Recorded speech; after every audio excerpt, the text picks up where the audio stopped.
दिनांक 6 जून रोजी सायंकाळी महाड तालुक्यातील बिरवाडी बाजारपेठेत एका मोबाईल शॉपीमध्ये दोन मद्यधुंद तरुणांनी दारू पिऊन राडा केल्याची घटना घडली आहे। बिरवाडी शहरातील श्री स्वामी मोबाईल शॉपीमध्ये कैलास बागोजी जगताप राहणार साकडी आणि विनेश विनोद सकपाळ राहणार भिवघर हे दोन तरुण शिरले। दोघांनी दारूच्या नशेत दुकानदाराला मोबाईल रिचार्ज करायला सांगितला, मात्र शॉपमधील कामगारानं आमच्या इथे मोबाईल रिचार्ज होत नाही, मोबाईल दुरुस्त करून मिळतो असं सांगितलं।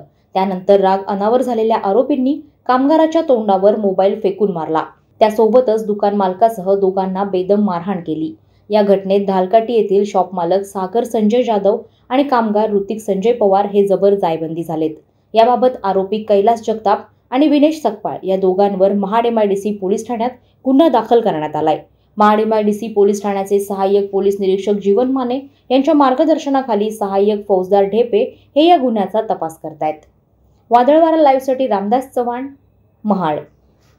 नवी मुंबई व रायगड जिल्ह्यातील ताज्या बातम्या आणि घडामोडींसाठी सबस्क्राईब करा वादळवारा लाईव्ह चॅनल आणि दाबा बेल आयकॉन।